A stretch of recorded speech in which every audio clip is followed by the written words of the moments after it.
What we have in the book of Ecclesiastes is the repentance, really, of Solomon after his dreadful fall. In this book, he patiently analyzes the perspectives and the prospects of the worldly-minded man, the man who lives what this world has to offer, for things under the sun, who lives for this world and forgets there is a world to come. In chapter 1 we have the preacher's subject, and in chapters 2 to 10 we have the preacher's sermon, and in the last 2 chapters we have the preacher's summary.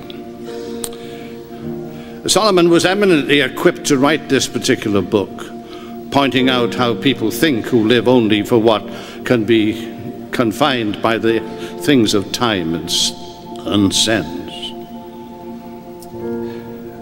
What happened was this, you see, God had been visiting his people. He did that from time to time in the Old Testament, and happily he does that from time to time too in these days. God had been visiting his people. He'd come down because he wanted to see what was actually going on in Jerusalem for himself, just as on another occasion he came down to see what was going on in Sodom. And he found that on every high hill around Jerusalem, Solomon had built idol temples and altars to pagan gods. Even down in the valley of Gehinnom, there was one of these things. It was the most horrible thing ever invented by the twisted, warped, and bent mind of fallen man, inspired by evil spirits. It was a statue to Moloch, made of brass. It had a hollow interior. They would light fires in the interior of that thing until it glowed like a furnace. And then they would take a little boy, 2 or 3 years of age, or a little girl, and they'd beat the drums to drown out the screams, and then they would put that little child on the red-hot lap of Moloch. It would go down in torment to its death. Solomon put one of those things in Jerusalem. God came to see him. He didn't send a preacher. He didn't send an angel. He came himself. And he said to Solomon, he said, if it wasn't for David's sake, if it wasn't for David, I'd do it right now. But for David's sake, I'll wait until you're dead, but I'm going to tear your kingdom into pieces. And so he did.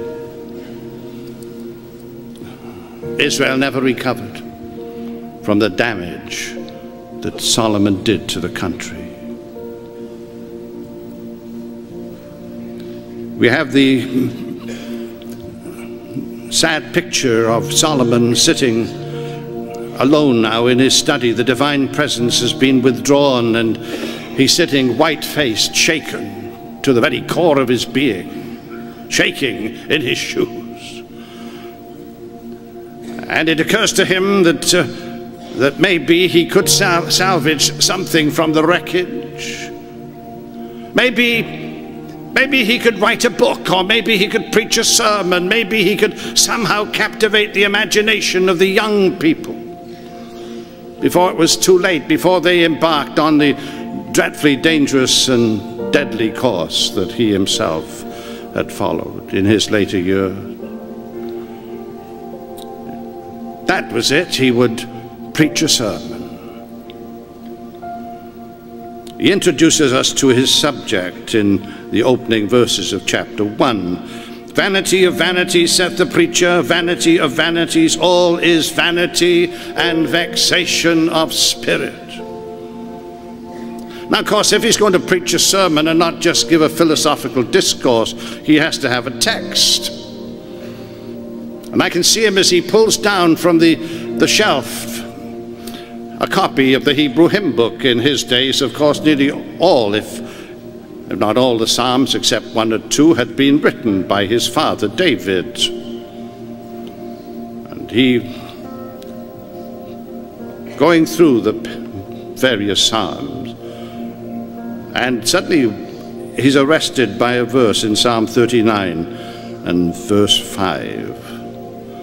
Man at his best state is altogether vanity. Selah. Vanity. Vanity and vexation of spirit.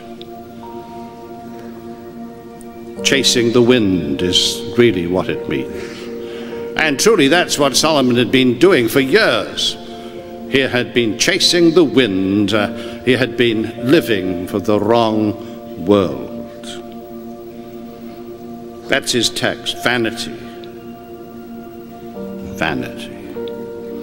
He introduces us also not only to his text but to his topic. He's going to present clearly the viewpoint of man under the sun. The expression occurs 29 times in the book of Ecclesiastes, under the sun. How people look at life, whether they're lost people or backslidden people, how people look at life, that they're completely dominated by the things of time and sense, by what this world has to offer.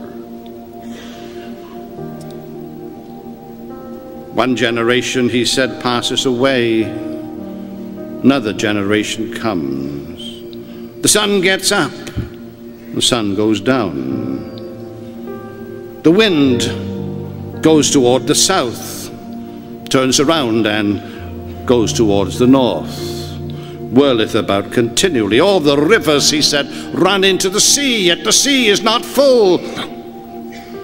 The eye is not satisfied with seeing, and the ear with hearing. Man under the sun, dominated by the things of time and sense. He's on a merry-go-round, going round and round and round, not getting anywhere, just getting older. So he introduces his subject. And then he gets down to his sermon. He tells us in his sermon about some of the things that he had sought.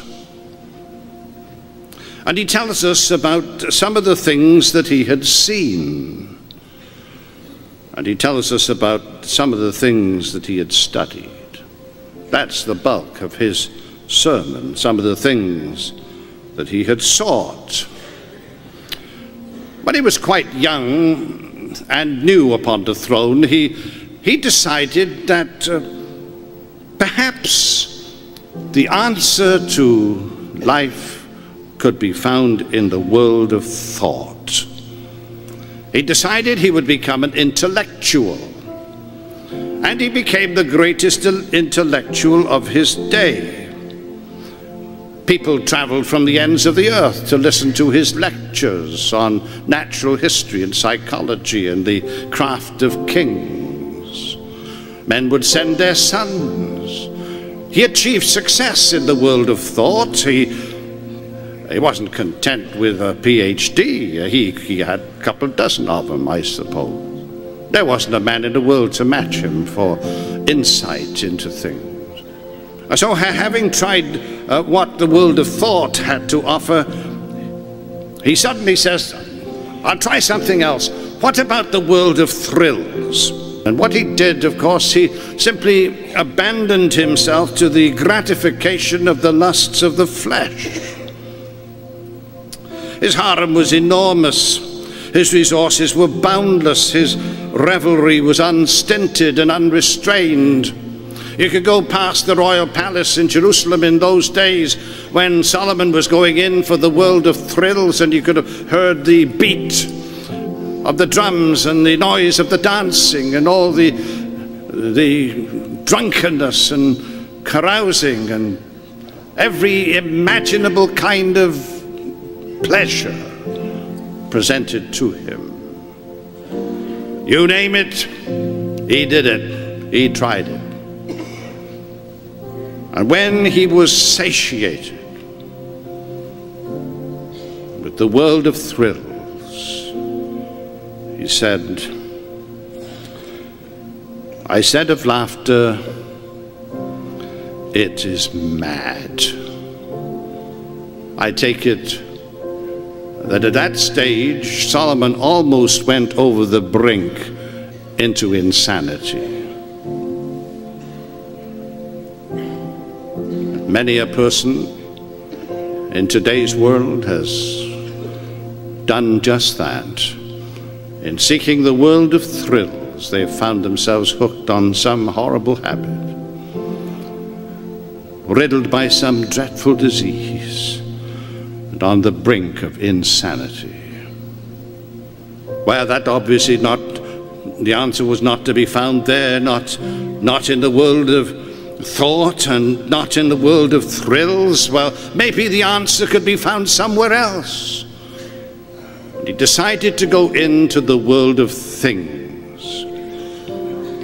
He became a businessman, launched a great commercial mercantile empire. His camel caravan stretched across the Fertile Crescent down into the exotic markets of the Near East, and his great Tarshish ships plowed the oceans of the world, bringing the wealth of the world to his warehouse. He had the Midas touch. Everything he touched turned to gold. He was eminently successful in the world of things. He had everything. If there was a merest hint of something he didn't have, he had to have it. The world of things. Jesus said, a man's life consisteth not in the abundance of the things he possesseth. When he had everything that could be bought, he said, I hated life. I hated life.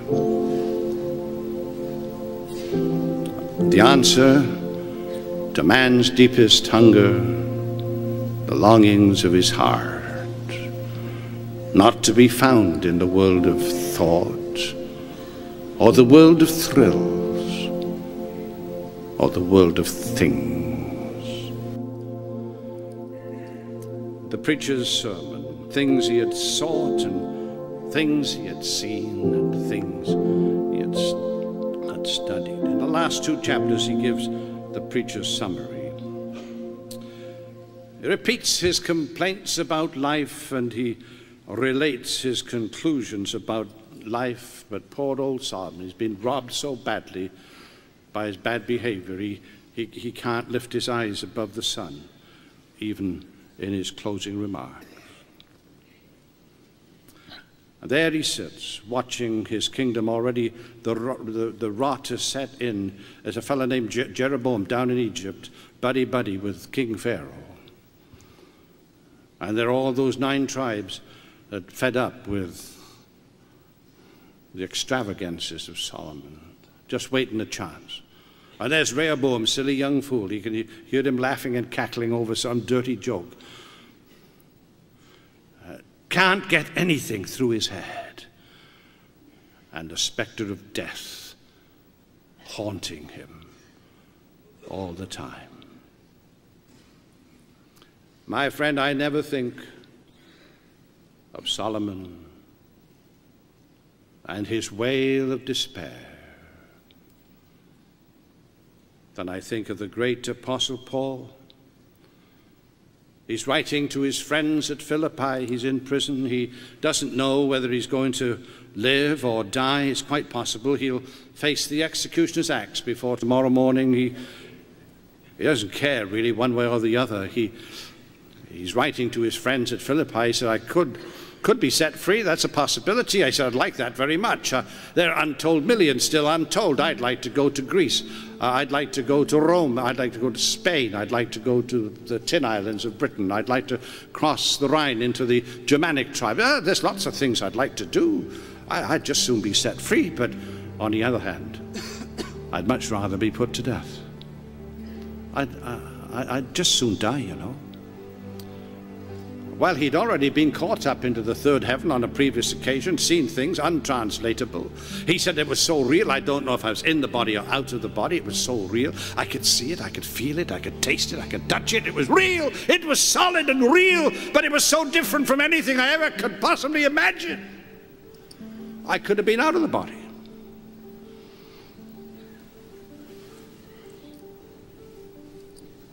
So he's not quite sure if he's going to be set free or executed. Either way, it's fine with him. But if he could have what he would prefer, it'd rather be get it over and done with and go on home to heaven. So he's writing to his friends, and he's looking back, and he's thinking of tens of thousands of men and women and boys and girls who are going to be in heaven because one day they met a man called Paul. Thinking of country after country, city after city, community after community, he personally evangelized. He could tell the Ephesian elders that he was clear of the blood of all men, that there was not a man, woman, boy, or girl in Ephesus to whom he had not personally or in some other way witnessed for Christ. Clear, clean of the blood of all men. Knocked on every door, stood by every sickbed. And he's thinking of that trail of churches that reaches back and back. Every major city of that part of the Roman world. And he's thinking of hundreds of thousands of young men out blazing gospel trails in the regions beyond because they had been impacted by Paul. He's writing to his Philippian friends, and this is what he says. He says, for me